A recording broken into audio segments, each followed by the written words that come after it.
Assalamualaikum warahmatullahi wabarakatuh.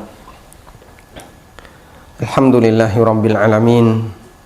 Wassalatu wassalamu ala ashrafil mursalin Nabiyyina wa maulana Muhammadin wa ala alihi wa sahbihi ajma'in. Wa ashhadu an la ilaha illallah wahdahu la syarikalah. Wa ashhadu anna Muhammadan abduhu wa rasuluh. Kaum muslimin yang kami hormati, kembali kita akan melanjutkan kajian muamalah yang mengacu kepada kitab pengantar fikih jual beli, dan kita masuk pada pembahasan macam-macam hak khiyar.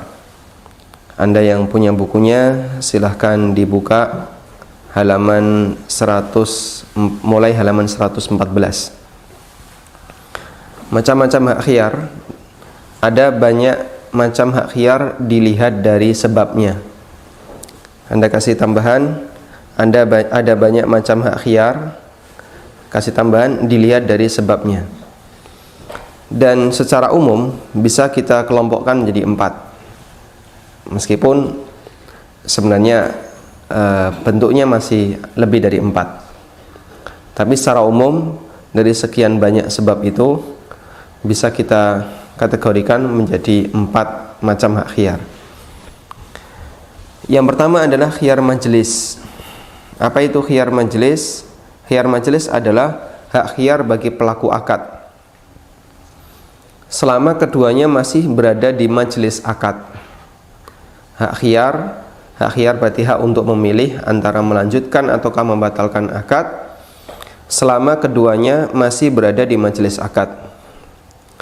Keberadaan hak khiyar majelis telah dinyatakan oleh Nabi SAW, sebagaimana disebutkan dalam hadis dari Ibnu Umar radhiyallahu anhuma. Nabi SAW bersabda, "Idza tabaya'al mutabayi'ani bil bai', fa kullu wahidin minhuma bil khiyari min bai'ihi ma lam yatafarraqa." Apabila ada dua orang, penjual dan pembeli, al-mutabayi'an, apabila ada dua orang yang saling bertransaksi, maka masing-masing memiliki hak khiyar min bai'ihi dalam transaksinya malam yatafarraqa, selama keduanya belum berpisah. Dalam riwayat yang lain, tadi yang kita bacakan hadis riwayat Muslim. Dalam riwayat yang lain dari sahabat Abdullah bin Amr bin As radhiyallahu anhuma, Nabi SAW bersabda, "Al-mutabayi'ani bil khiyar." Penjual dan pembeli memiliki hak khiyar malam yatafarraqa, selama keduanya belum berpisah. Kalau di sini teksnya malam yaftariqa, selama keduanya belum berpisah. Illa an takuna safqata khiyarin, kecuali jika di sana ada perpanjangan khiyar. Safqatu khiyar itu berarti ketika berpisah hak khiyarnya masih dipertahankan. Dan nanti akan kita bahas di bab tentang atau di pembahasan tentang khiyar syarat. Wala yahillu lahu ay yufariqa sahibahu khasyata ayyastaqilah. Dan tidak boleh bagi salah satu pelaku akad untuk meninggalkan temannya karena khawatir nanti dibatalkan transaksinya. Sehingga ketika masih dalam proses berpikir, ya tidak, sampai akhirnya keluar kata sepakat, deal, ya sudah, deal. Maka dilarang untuk segera berpisah dalam rangka memberi kesempatan bagi orang ini untuk berpikir lebih serius, lebih panjang. Khasyata ayyastaqilah, dilarang untuk berpisah karena khawatir nanti nggak jadi. Dan ini berdasarkan hadis dari Abdullah bin Amr bin As. Tayyib. Dalam hadis yang kedua, Nabi SAW menyebut tidak halal bagi orang yang tidak memberikan hak khiyar majelis. Ini menunjukkan bahwa khiyar majelis hukumnya wajib. Beliau mengatakan wala yahillu lahu ay yufariqa sahibah. Tidak halal bagi salah satu pelaku akad untuk meninggalkan temannya. Kalimat tidak halal menunjukkan kalau khiyar majelis hukumnya wajib. Selanjutnya kita akan lihat batasan khiyar majelis. Apa batasan khiyar majelis? Apakah selama masih di sekitar area pertemuan penjual dan pembeli? Kalau misalnya pertemuannya di pasar, berarti apakah masih di pasar? Ataukah selama masih bertatap muka antara penjual dan pembeli? Apa batasan khiyar majelis? Apakah batasannya selama penjual dan pembeli masih bertatap muka? Sehingga kalau salah satu pergi, berarti khiyar majelisnya sudah hilang. Ataukah selama masih di wilayah di mana transaksi itu terjadi? Sehingga kalau misalnya transaksi itu terjadi di pasar atau dilakukan di tempat bazar, ada expo atau apa begitu, yang itu dibatasi oleh wilayah sebuah gedung. Batasan yang mana yang dipakai? Jawabannya, batasan khiyar majelis adalah selama penjual dan pembeli masih bertatap muka. Sehingga ketika mereka sudah berpisah badan, berarti hak khiyarnya sudah tidak ada. Hak khiyar majelisnya sudah tidak ada, karena sudah disebut berpisah secara makna bahasa. Ibnu Hubairah menjelaskan makna berpisah untuk hak khiyar. Wat tafarruqu fil lughati la yuhmalu illa ala tafarruqi bil abdan. Yang namanya perpisahan secara bahasa itu tidak memiliki makna selain perpisahan secara fisik.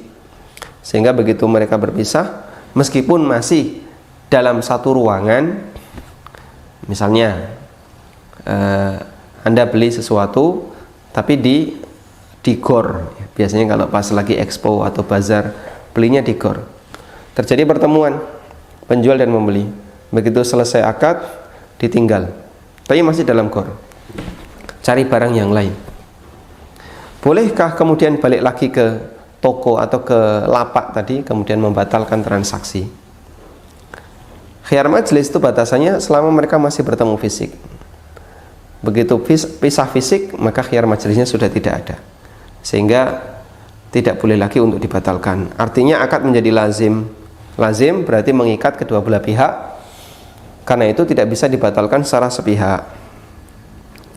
Dan ini yang dipahami oleh Ibnu Umar radhiyallahu anhu sebagai sahabat yang meriwayatkan hadis tadi. Nafi', salah satu muridnya Ibnu Umar yang sekaligus menantunya, pernah menceritakan, wa kana Ibnu Umar idza ishtara syai'an yu'jibuhu faraqa sahibah. Ibnu Umar ketika membeli sesuatu yang sangat beliau inginkan, yang beliau sukai, faraqa sahibahu, maka begitu deal, maka Ibnu Umar meninggalkan penjualnya, langsung ditinggalkan, terus balik lagi. Nah, ketika balik sudah nggak bisa dibatalkan. Dalam riwayat yang lain, Nafi' mengatakan, fakana idza baya'a rajulan fa arada ayyuqilahu qama famasha hunayyatan thumma raja'a ilaih. Ibnu Umar ketika melakukan transaksi dengan seseorang dan beliau ingin agar tidak dibatalkan, maka beliau berpindah sedikit, ya, meninggalkan fisik orang ini, ya, mungkin beralih ke, karena ada pedagang sebelahnya, beralih ke pedagang sebelahnya, muter gitu saja. Fama syahunayah, beliau berjalan sebentar, thumma raja'a ilaih, kemudian balik lagi ke penjualnya tadi. Dan itu sudah dianggap khiyar majelisnya sudah tidak ada. Baik, berarti sekali lagi mohon diperhatikan di sini, selama masih ada khiyar majelis, akad belum selesai, karena akadnya masih gantung, sehingga masih bisa dibatalkan secara sepihak. Tapi begitu khiyar majelisnya sudah tidak ada, maka akad menjadi lazim, sehingga tidak bisa dibatalkan sepihak. Di sini saya kasih contoh.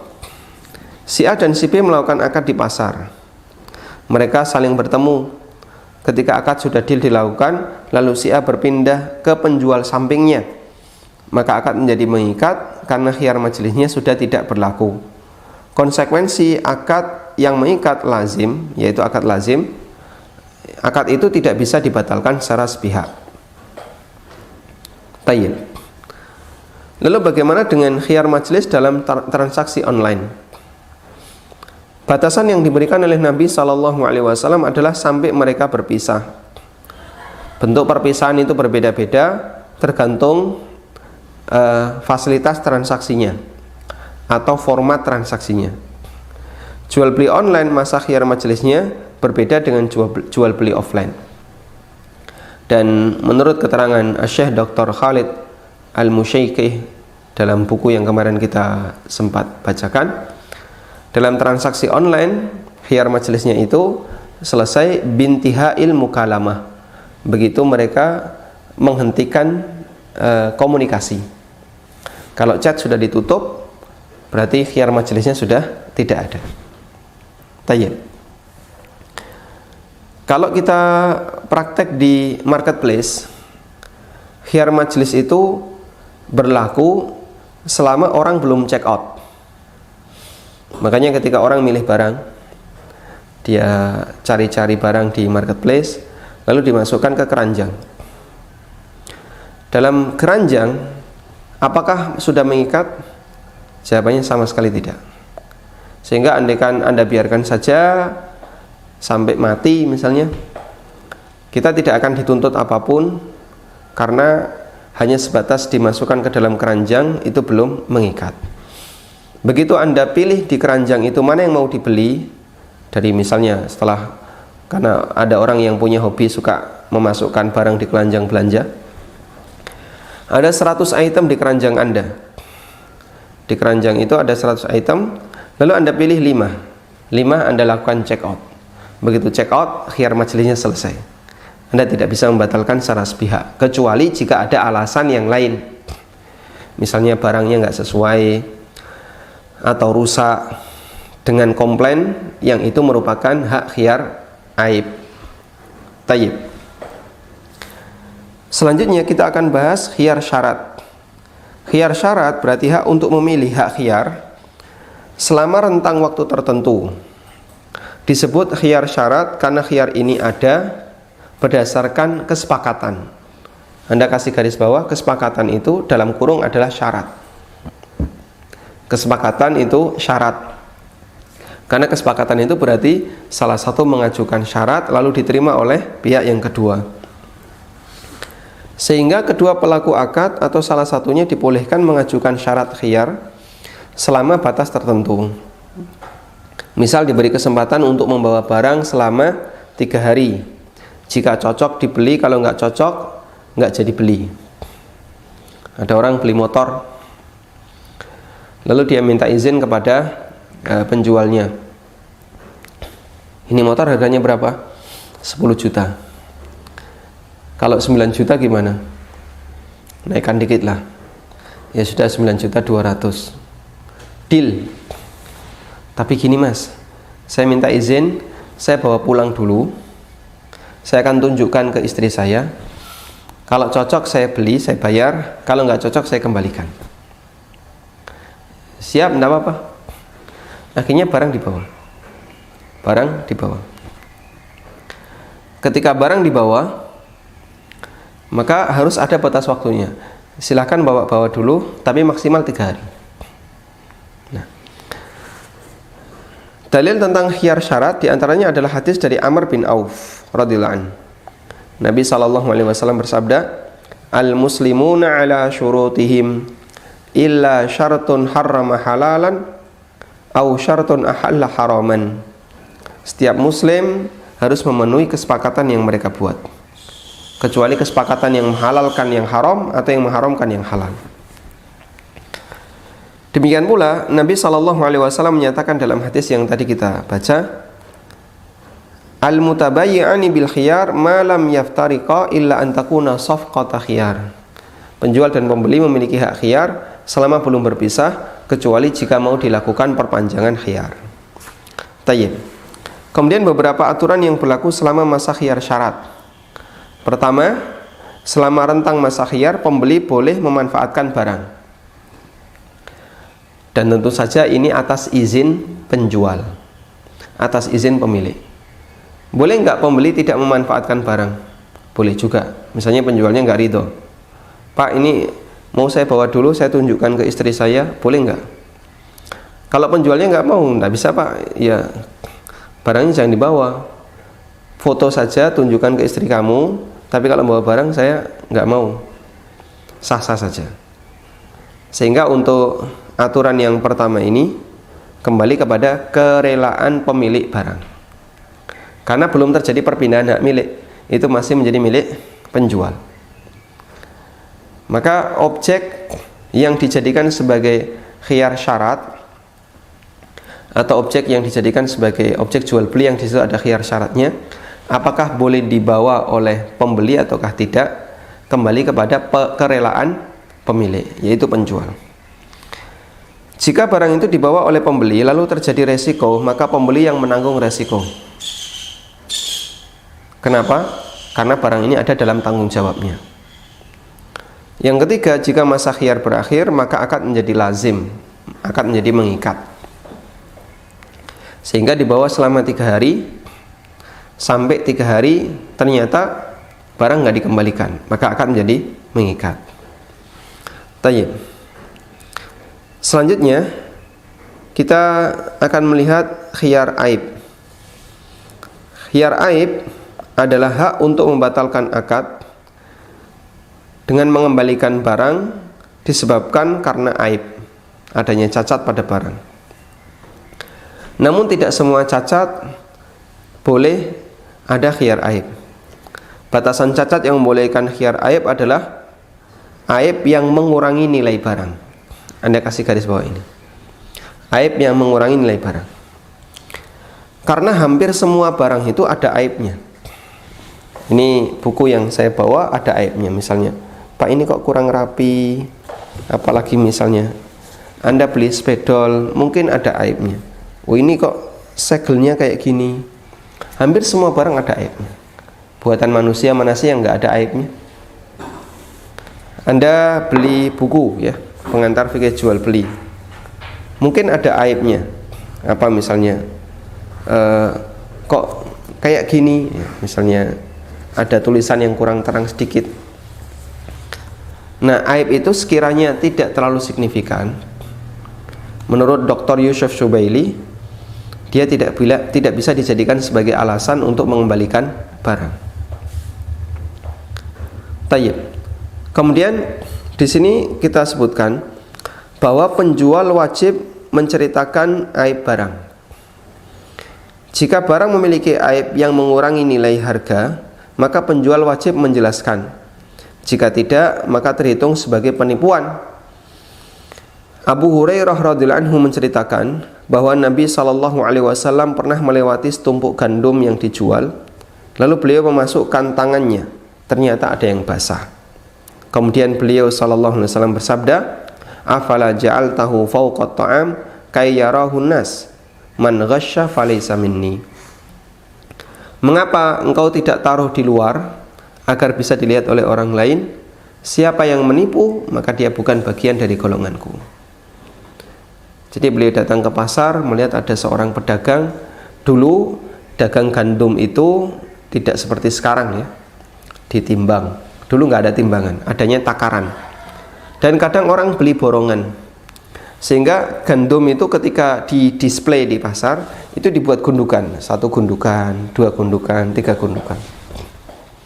Nanti kalau ada orang yang beli, dia beli 1 gundukan, dan ini langsung dibungkus, bawa pulang.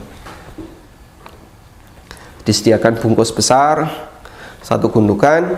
Begitu ada yang tertarik, bayar, langsung dibawa pulang, dibungkus. Tidak kemudian diciduk terus ditimbang dulu, tidak. Dan orang sudah punya acuan, ini sekian sok, yang ini sekian sok, sudah punya acuan.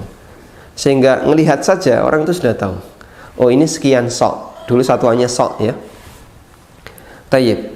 Nah, sahabat ini menyembunyikan bagian yang basah di dalam, yang kering ditaruh di luar. Ketika ditanya oleh Nabi SAW, wahai fulan, kenapa kok ada yang basah di dalam? Jawab penjualnya, ya Rasulullah, asabat husama, ya Rasulullah terkena hujan. Nabi SAW tidak mempermasalahkan ini mau terkena hujan atau kamu mau siram atau apa, itu urusan kamu. Tapi yang dipermasalahkan adalah kenapa nggak ditaruh di luar sehingga bisa dilihat oleh orang lain. Karena itu Nabi SAW mengingatkan pula dalam hadis yang lain, al-muslimu akhul muslim, la yahillu li muslimin ba'a min akhihi bay'an fihi aibun illa bayyanahu lahu. Seorang muslim itu saudara muslim yang lain. Nggak halal ketika ada orang yang menjual barangnya sementara di situ ada aib, kecuali harus dia ceritakan. Dan menceritakan aib bagian dari keterbukaan ketika akad. Karena itu hukumnya dalam hal ini adalah keterbukaan yang statusnya wajib. Karena ada keterbukaan ketika akad yang statusnya wajib dan ada yang tidak wajib. Yang wajib menceritakan aib. Yang tidak wajib contohnya apa? Yang tidak wajib contohnya menceritakan harga modal. Kemarin kamu belinya berapa? Anda boleh rahasiakan. Tapi kalau ada cacat, tidak boleh dirahasiakan. Sehingga keterbukaan ketika transaksi itu ada dua. Kemudian khiyar aib adalah hak pembeli. Sehingga dalam hal ini pembeli punya pilihan. Baik, Anda yang punya buku di halaman 120, yang punya buku di halaman 120, silahkan dibuka ya. Di sini ada numbering yang hilang. Ada numbering yang hilang. Saya diktekan.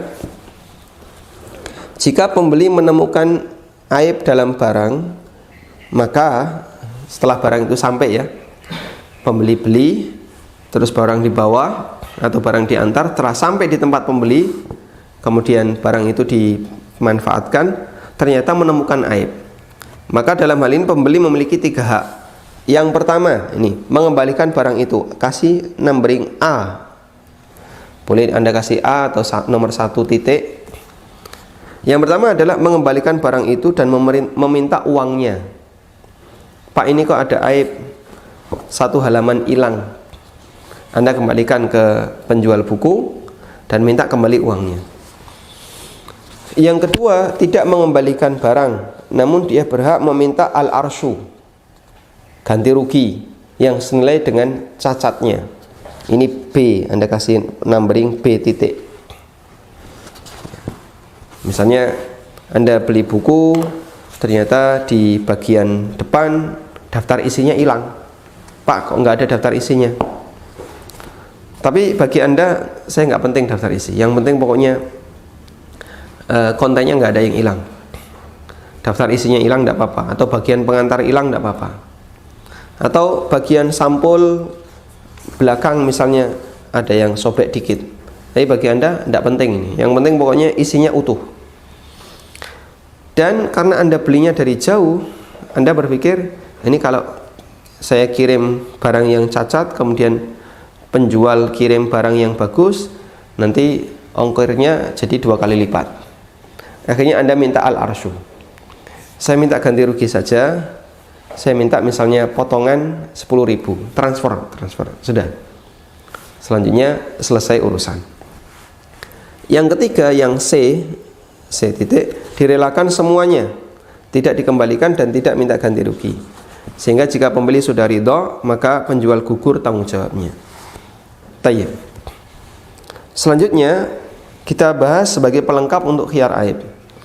Bolehkah jual beli dengan syarat lepas tangan? Al-bai' bi syartil bara'ah. Jual beli dengan syarat lepas tangan. Ketika penjual mengajukan syarat kepada pembeli untuk lepas tangan dari setiap barang, dari setiap aib barang, dan pembeli menerimanya, apakah penjual bisa bebas komplain? Mas, ini barang, silahkan Bapak periksa, silahkan dilihat-lihat, saya kasih Anda kesempatan untuk memeriksanya sampai puas, dan nanti kalau sudah akad, sudah deal, saya nggak terima komplain. Pembelinya setuju, ya sudah, tidak apa-apa. Akhirnya diperiksa terus sampai akhirnya dia menemukan beberapa aib, terus diajukan kepada penjual, dikasih potongan harga. Baik, deal, transaksi dilakukan, bawa pulang. Sampai di rumah dia menemukan aib yang baru. Pembeli menemukan aib yang baru. Tadi misalnya saat transaksi ketemu 3 aib. Sampai di rumah ketemu 2 aib tambahan. Lalu pembeli ini datang kembali ke penjual, komplain dengan adanya aib yang baru. Bolehkah pengajuan ini diterima? Ada 2 keadaan dalam kasus ini. Pertama, pembeli telah mengetahui cacat barang. Cacat barang tersebut sudah dilihat oleh pembeli pada waktu akad, atau cacat itu sangat jelas ketika akad, dan pembeli telah menerima persyaratan dari penjual bebas komplain, maka penjual bebas dari cacat itu karena pembeli telah merelakan adanya cacat tersebut pada barang yang dia beli. Contoh, orang beli mobil, di depannya ada penyok dikit, di belakangnya juga ada baret, ya. Ketika transaksi, pembeli lihat ini ada penyok, ada baret. Terus penjual bilang, Pak, nanti kalau sudah selesai, Pak, kita bebas saja ya, saya tidak menerima komplain. Kami nanti tidak menerima komplain, sudah dianggap selesai di sini. Dan pembeli ridho. Akhirnya setelah akad selesai, dibayar, bawa pulang mobil itu. Bolehkah pembeli komplain dengan cacat penyok dan baret tadi di bagian belakang?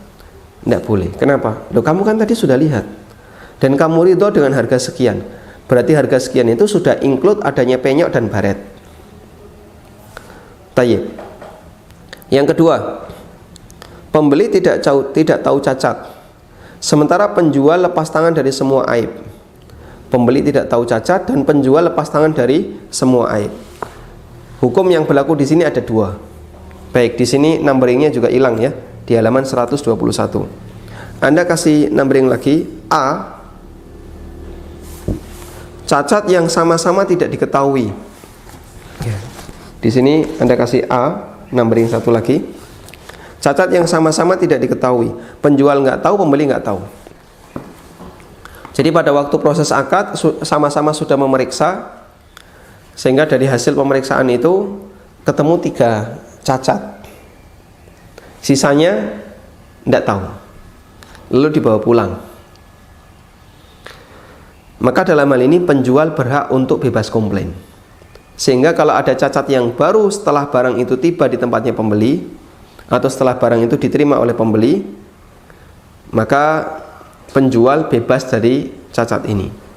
Artinya cacat itu dianggap baru muncul setelah dibawa oleh pembeli. Yang B di sini ya, halaman 122. Poin B. Penjual telah mengetahui adanya cacat itu, namun dia tidak menceritakannya, sehingga ada aib yang susah untuk dideteksi. Setelah akad selesai, penjual nggak cerita kalau di situ ada aib. Sampai setelah mereka berpisah, pembeli komplain, Pak, ini kok ada aib. Terus penjual ngaku, ya mohon maaf, sebenarnya memang itu sudah lama. Duh, katanya kalau bebas komplain, terus ini gimana? Saya komplain dengan ini, padahal cacat itu sudah lama.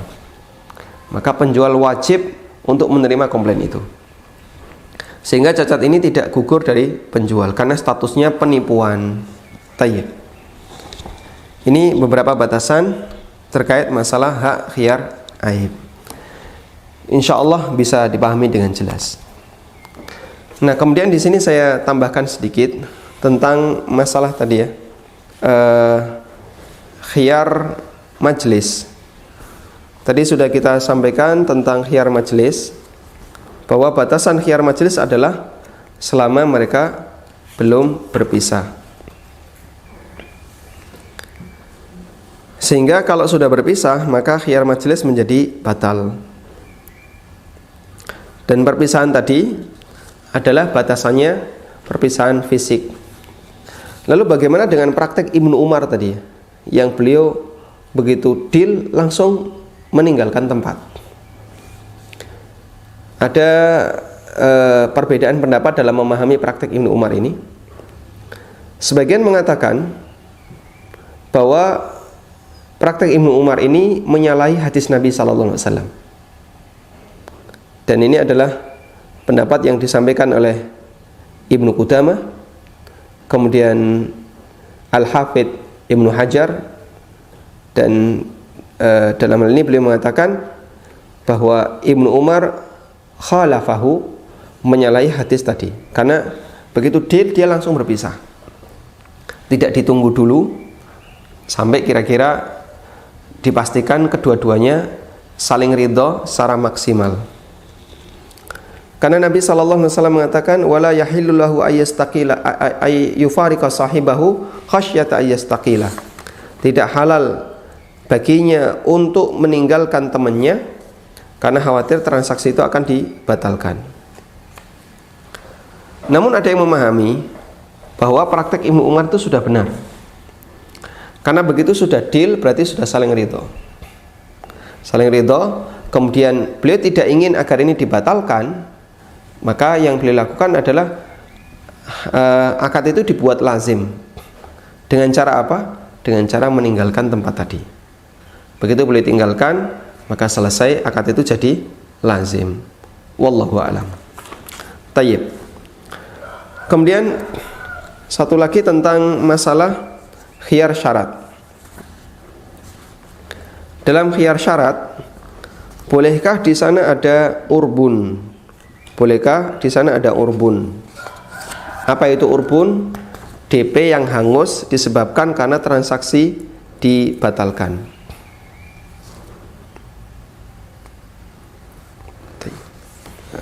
Di buku ini tentang masalah bai urbun, ulama berbeda pendapat. Sebagian membolehkan dan sebagian melarang. Dan pendapat yang lebih kuat adalah hukumnya diperbolehkan. Karena ada riwayat bahwa di masa Umar bin Khattab radhiyallahu anhu, beliau pernah menyuruh gubernurnya yang tinggal di Mekah untuk membeli sebuah rumah. Yang rumah itu rencananya akan dipakai sebagai penjara.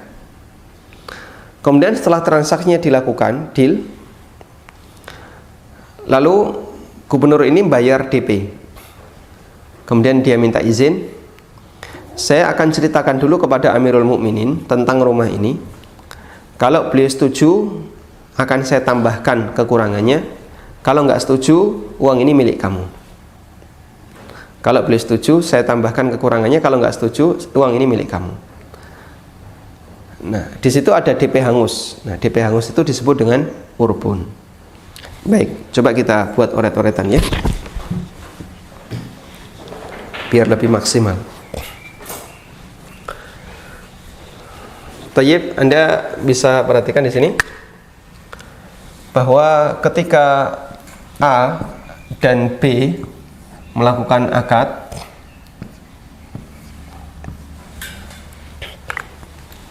maka selama mereka masih tatap muka, di sini berlaku khiyar majlis. Di sini berlaku khiyar majlis. Sudah?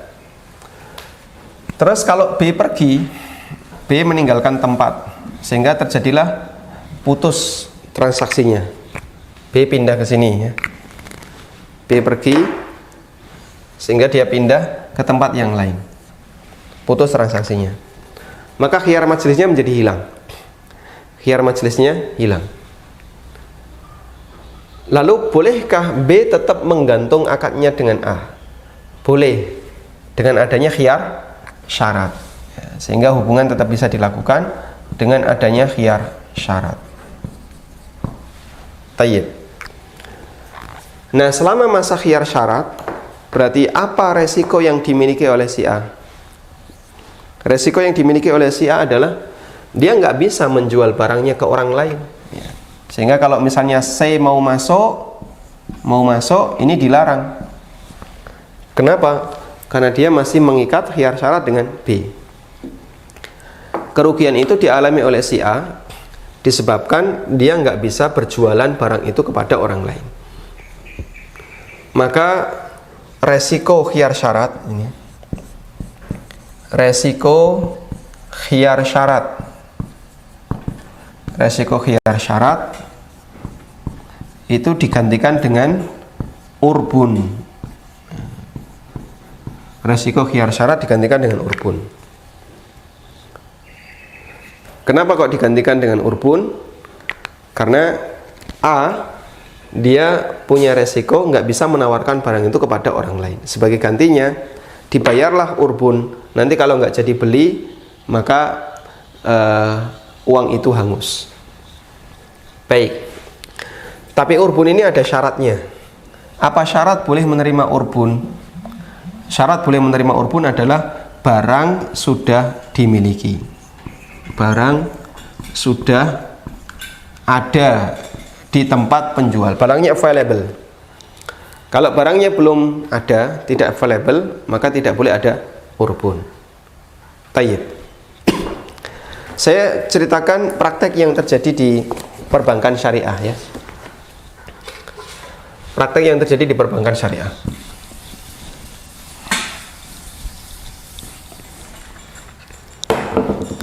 Kembali kepada skema yang dulu pernah kita buat ya. Ini ada bank, ini ada nasabah, ini ada developer.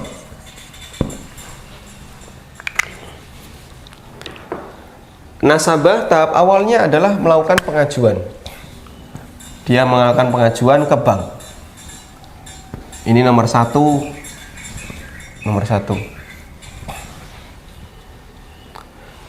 Dalam masa pengajuan, nasabah tidak diperbolehkan melakukan akad. Kenapa nggak boleh melakukan akad? Alasan yang paling kuat adalah karena bank tidak punya barang. Dan ketika melakukan akad, sementara barangnya tidak ada, dan nasabah tidak membayar secara tunai, berarti akadnya jadinya apa? Jadinya apa? Kalik bil kalik. Jual beli utang dengan utang. Bank tidak punya barang, nasabah tidak membayar secara tunai, jadinya jual beli utang dengan utang. Baik. Karena tidak ada akad kan berarti nggak ada ikatan. Nah itu yang paling dikhawatirkan bank. Nggak ada ikatan. Gimana nggak ada ikatan? Sementara bank nanti harus beli rumah atau beli kendaraan dari developer atau dari dealer. Ini developer atau dealer misalnya. Itu sangat beresiko. Terus mengantisipasi adanya resiko ini gimana? Padahal resikonya itu gini, bank sudah beli ternyata nasabahnya nggak jadi beli. Itu resiko bagi bank. Kalau bagi pedagang kan mungkin tidak apa-apa ya. Karena pedagang sudah biasa nyetok barang, kemudian dia ketika kulak disimpan dulu. Bagi pedagang biasa. Bank kan paling anti dengan yang namanya stok. Stok itu bagi bank alergi ya, pokoknya jangan sampai ada stok. Akhirnya nasabah diminta untuk membayar sejumlah tertentu ya. Di sini nasabah diminta untuk bayar misalnya sejumlah tertentu. Pokoknya bapak bayar dulu Rp sekian. Nah pertanyaannya, Rp sekian ini apa? Apakah bisa dipahami sebagai urbun? Jawabannya tidak bisa. Kenapa? Syarat urbun itu barang harus sudah ada. Bank sudah punya barang. Loh, barangnya mana kok saya diminta urbun? Barangnya mana kok saya diminta urbun? Baik. Karena dia bukan urbun, jadi di sini kita bisa nyatakan ini bukan urbun ya. Bukan urbun. Tidak sama dengan urbun, bukan urbun. Karena dia bukan urbun, maka uang ini tidak halal bagi bank. Terus apa yang diperbolehkan? Yang diperbolehkan ada qaror yang disampaikan oleh beberapa lembaga fikih internasional. Mereka boleh minta yang disebut dengan hamis jiddiyah. RP ini dipahami sebagai hamish jiddiyah.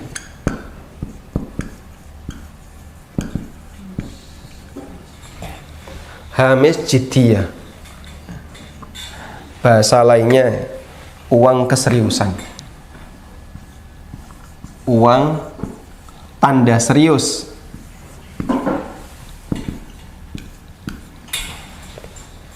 Uang tanda serius. Saya serius mau pesan dengan membayar sekian. Nah, itu diistilahkan dengan hamish jiddiyah. Sudah? Sekarang apa bedanya antara urbun dengan hamish jiddiyah?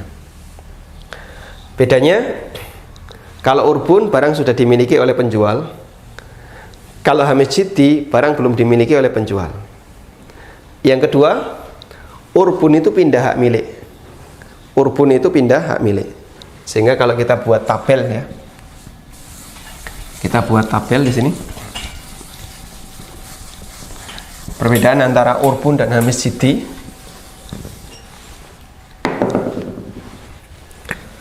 Ada urbun, ada hamish jiddi.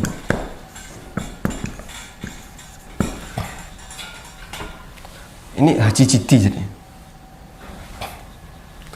Kalau ini barang sudah available, barang sudah ada. Kalau ini kebalikannya, belum ada. Yang kedua, urbun itu pindah hak milik. Pindah hak milik.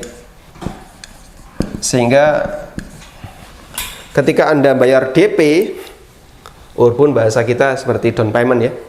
Anda bayar DP, maka DP itu milik siapa? Milik penjual. Ini tidak pindah hak milik. Kebalikannya, tidak pindah.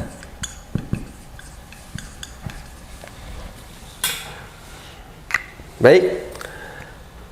Yang selanjutnya, yang ketiga, urbun itu sebagai ganti resiko. Sebagai ganti resiko, tidak bisa menawarkan ke orang lain. Nah, jadi panjang ini. Menawarkan ke orang lain. Sedangkan hamish jiddi itu sifatnya adalah jaminan kepercayaan, jaminan keseriusan. Jaminan keseriusan. Maka posisi hamish jiddi di situ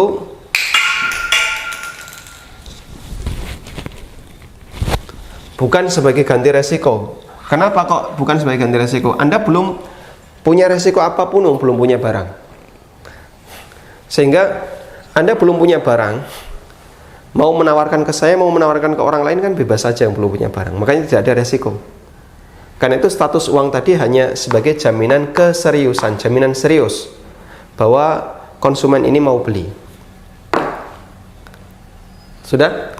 Karena jaminan serius berarti status uang itu adalah uang titipan. Ini uang titipan ya.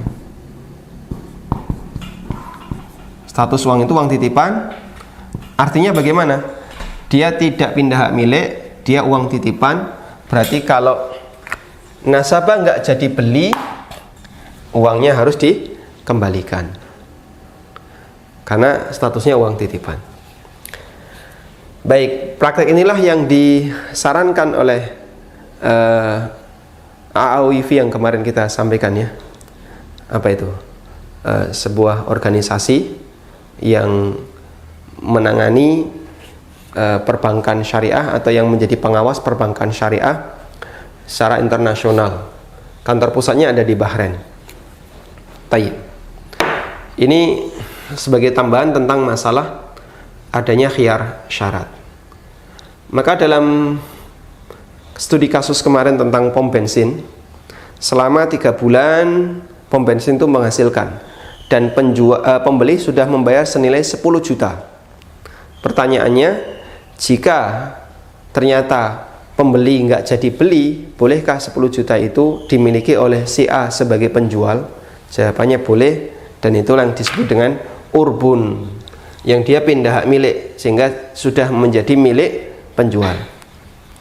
Karena itu kalau Anda melakukan transaksi jual beli, lalu Anda sudah dikasih DP dan Anda sudah memiliki barang itu, Anda sudah dikasih DP dan Anda sudah memiliki barang itu, maka DP itu sudah menjadi hak milik Anda.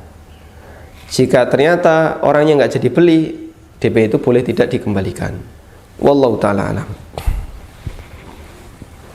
Baik, mungkin itu yang bisa kita sampaikan sebagai pengantar. Semoga menjadi kajian yang bermanfaat. Wassallallahu ala nabiyyina Muhammadin wa ala alihi wa sahbihi wasallam. Wa akhiru da'wana alhamdulillahi rabbil alamin. Baik, selanjutnya bagi Anda yang mau bergabung kami persilahkan. Ini ada telepon yang masuk, kita angkat. Silahkan. Halo, Assalamualaikum. Waalaikumsalam warahmatullahi. Silakan Bapak. Ya Pak, dengan Hasan di Cikarang Pak. Silakan Pak Hasan. Halo. Silakan Bapak. Halo, Assalamualaikum. Waalaikumsalam warahmatullahi. Silakan Pak.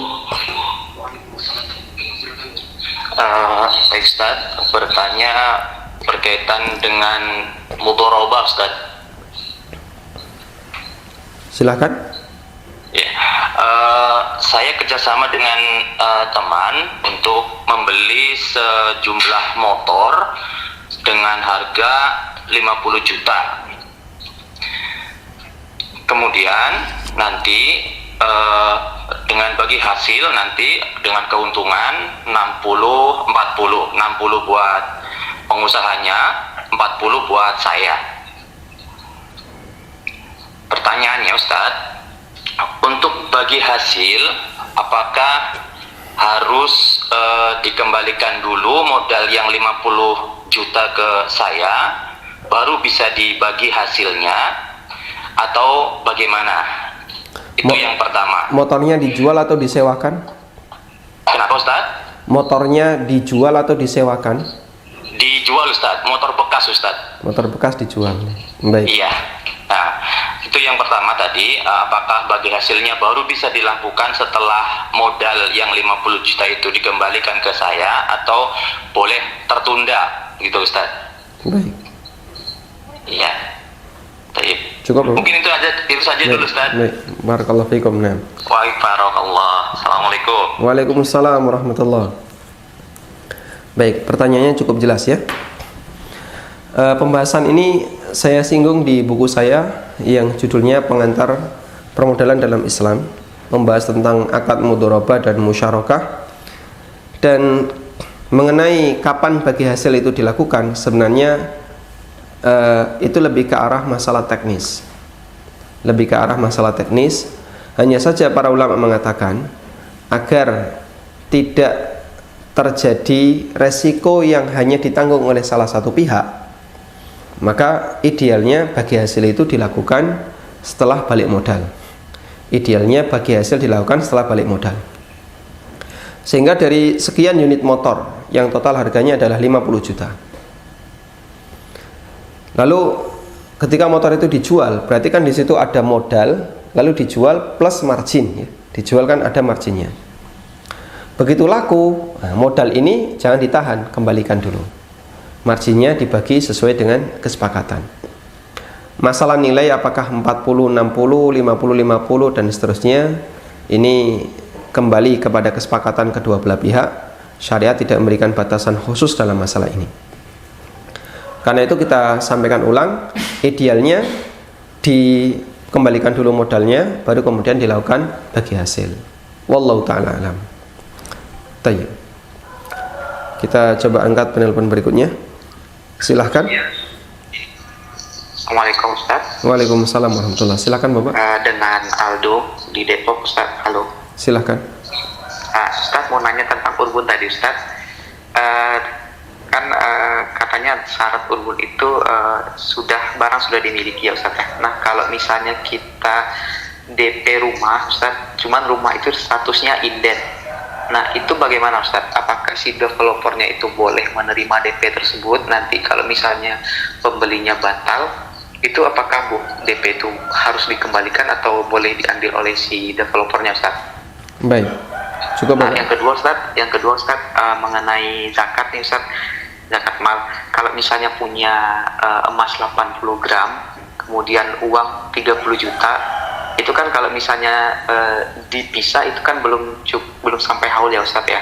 Nah, itu cara perhitungan zakat malnya apakah harus digabung dulu sehingga dia cukup satu haul, kemudian nanti nunggu satu nisab, atau masing-masing antara emas dan uang itu dipisahkan zakatnya Ustaz? Baik. Begitu aja Ustaz. Cukup. Jazakallahu khairan. Assalamualaikum warahmatullahi wabarakatuh. Waalaikumsalam warahmatullahi wabarakatuh. Penjual itu ada dua ya. Saya tulis di sini. Penjual ada dua. Ada produsen dan ada trader. Ada produsen dan ada trader. Kalau penjualnya produsen, maka akad yang dilakukan adalah akad istisna. Kalau penjualnya produsen, ini akadnya namanya akad istisna. Kalau penjualnya trader itu berarti dia bukan produsen, dia nggak punya unit produksi. Dia hanya belanja, kulak, terus jual, belanja lagi, jual. Maka ini akadnya akad jual beli biasa.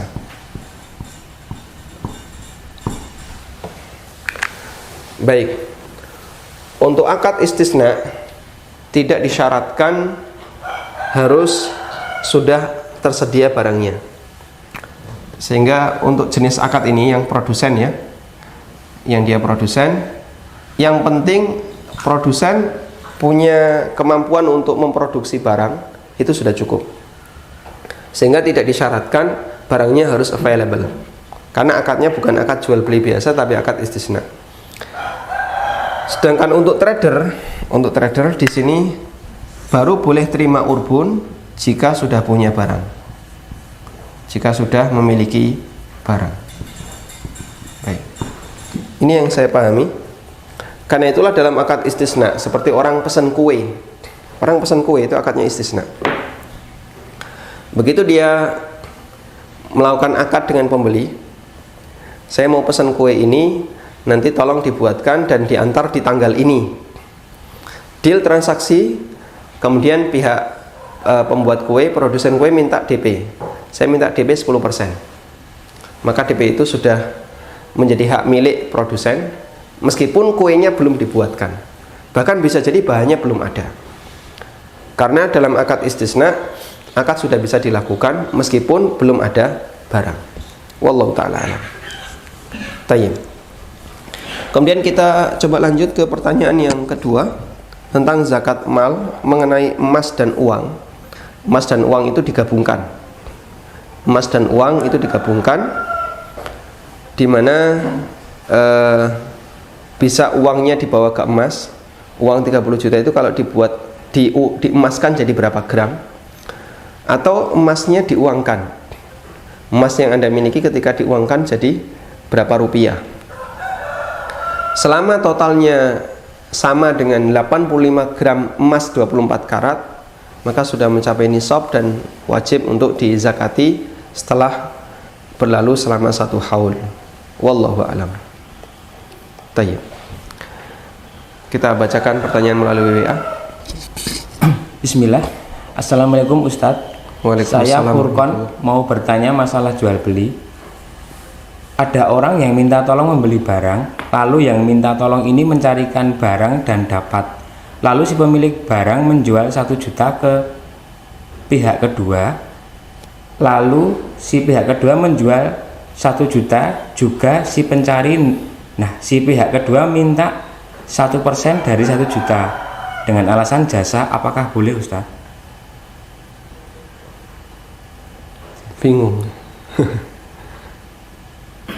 Jasa si A nyuruh belikan, dia minta persen. Baik, suruh ngulangi pertanyaan lagi dengan nyebut nama. Baik, kita angkat penelpon ya. Silakan, Pak. Assalamualaikum Ustaz. Waalaikumsalam warahmatullahi. Saya mau tanya Ustaz, apakah boleh kita membeli barang orang yang menjual kita dengan membandingkan harga, Pak Ustaz? Artinya dia misalnya saya tanya ini harga barang berapa, dia bilang misalnya 10.000. Kemudian bisa nggak Bapak beli 11.000 karena orang di sana mau beli barang saya 10.500. Nah, apakah ini boleh dikatakan kita menghilangkan hak pembeli sebelumnya dengan kita membeli dengan lebih mahal? Itu Ustaz. Maksudnya gimana? Diulangi, Pak. Kita mau beli barang, Ustaz. Bapak misalnya pembeli. saya tanya, misalnya saya mau beli barang ke si A, begitu Ustaz. Halo? Ya, silakan. Saya mau beli barang ke si A. Kemudian si A bilang sama saya, berapa Bapak bisa beli barang saya? Saya bilang harga misalnya 10.000. Dan dia bilang, kalau 10.000 Bapak sama dengan barang ini saya jual ke pembeli sebelumnya. Apakah Bapak bisa menaikkan harga jadi 11.000 atau berapa begitu? Pakai ini saya membeli dengan menaikkan harga, Ustaz. Itu yang pertama, Ustaz. Halo? Ya. Yang kedua, saya pernah kerjasama mudarabah dengan teman saya. Kemudian kerjasama itu bubar. Nah, ketika perhitungan terakhir buku sebelum bubar, itu seluruh aset adalah tinggal aset saya. Jadi dia sudah ambil keuntungan sebelumnya yang menjadi hak pengelola.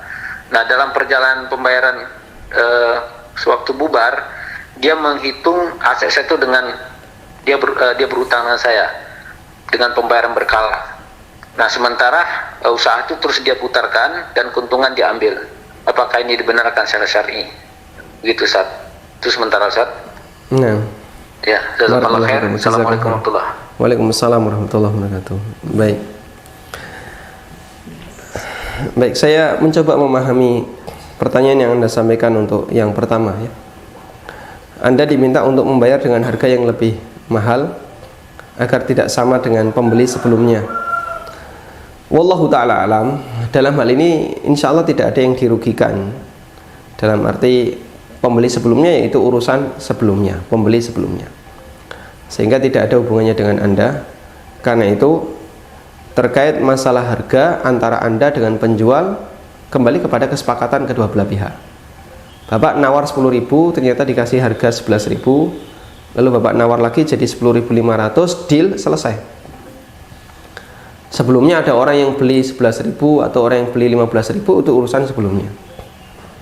Misalnya ada orang yang beli ke saya, orang pertama beli ke saya kasih harga 15, mau dia, langsung dibayar, terus dia pergi. Orang kedua datang ke saya beli, kemudian saya kasih harga 10.000, terus dia mau, padahal orang yang pertama tadi saya kasih harga 15, udah dia bayar 10.000, pergi, selesai. Orang ketiga, wah dia datang pakai mobil bagus, plat B, ini pasti kaya dari Jakarta, langsung saya kasih harga 20.000, nah, dan dia mau, akhirnya dibayar 20.000. Ya sah-sah saja, deal. Seperti ini boleh, kecuali jika harga itu terlalu berlebihan, karena di situ nanti ada unsur pembodohan, dan insya Allah akan kita bahas di khiyar ghaban ya, di bagian khiyar ghaban nanti ada pembahasan tentang masalah jual beli namun harganya dipentung, harganya terlalu mahal. Itu boleh ataukah tidak? Ulama beda pendapat, dan pendapat yang lebih kuat tidak boleh, karena itu ada unsur pembodohan. Acuannya adalah harga pasar. Misalnya pasarnya 1 juta, tapi saya jual ke orang ini 5 juta, maka ini mentung harga, dan nanti pihak pembeli punya hak khiyar disebabkan karena dia dibodohi. Kemudian terkait masalah mudharabah, aset masih tersisa dan dimanfaatkan oleh pengelola, oleh mudharib. Aset masih ada dan itu milik Anda, dimanfaatkan oleh mudharib, oleh pengelola, lalu menghasilkan, dan hasilnya dimiliki pribadi oleh mudharib. Ini hukumnya bagaimana? Ya, mudharib atau pengelola di sini keliru karena dia menguasai barang milik orang lain sementara hasilnya dimiliki sendiri. Kecuali kalau Anda sebagai pemodal ridho, sehingga itu kan bahasa lainnya Anda punya mobil, misalnya mobil Anda dipakai oleh si A, dipakai untuk nge-grab, lalu menghasilkan sesuatu, tapi Anda nggak dikasih sepeser pun, dan Anda ridho, tidak apa-apa lah, biar itu untuk pemasukan si A. Hukumnya boleh-boleh saja, asal Anda ridho. Tapi kalau Anda nggak ridho, maka Anda berhak untuk meminta sebagian dari hasil yang dimiliki oleh si A. Wallahu a'lam. Nah. Ada pertanyaan lagi? Assalamualaikum Ustaz. Waalaikumsalam warahmatullahi. Ana Abu Safik dari Cikeas. Mana yang lebih baik, transaksi di restoran yang sesuai syariat, makan dulu lalu bayar, apa bayar lalu makan? Barakallahu fikum. Makan dulu baru bayar ataukah bayar dulu baru makan? Dua-duanya boleh. Makan dulu baru bayar, bayar dulu baru makan, dua-duanya boleh. Ada fatwa yang pernah disampaikan oleh Syekh Shalih Al Fauzan, tapi fatwa itu nampaknya beliau koreksi karena ada pernyataan di video, ya. Tapi tanpa gambar ya, video cuman tulisan di YouTube. Beliau menyampaikan bahwa untuk kasus di buffet, di apa, all you can eat, ya, bayar sekian real, misalnya bayar 50 real, all you can eat, atau kalau di Indonesia 100.000 bebas pilih, all you can eat. Ada fatwa yang mengisyaratkan kalau beliau melarang itu. Namun banyak sekali fatwa para ulama yang membolehkan itu. Nanti kita akan bahas itu di bab tentang goror.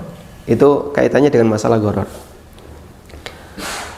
Nah, dan beliau Syekh Fauzan meralat fatwa yang pertama, dan beliau mengatakan saya tidak melarang model transaksi di buffet, bayar sekian kemudian all you can eat. Tapi yang beliau permasalahkan adalah sisi yang lain. Intinya, wallahu alam, qaul Syekh Dr. Fauzan dalam hal ini nampaknya belum bisa ditegaskan apakah melarang ataukah tidak. Tapi ada banyak fatwa ulama yang lain yang membolehkan model transaksi di buffet seperti tadi, ya. Bayar 50 real, kemudian dia dipersilahkan untuk makan sepuasnya.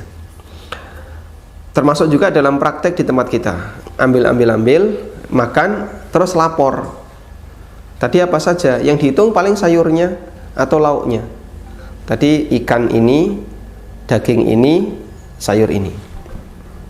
Nasi biasanya ya sudah dianggap sama semua, mau nasi utuh, nasi separuh dianggap sama. Hukumnya boleh, dan insya Allah nanti kita akan kupas bagian itu di pembahasan tentang gharar. Nah, kita coba angkat satu penelpon.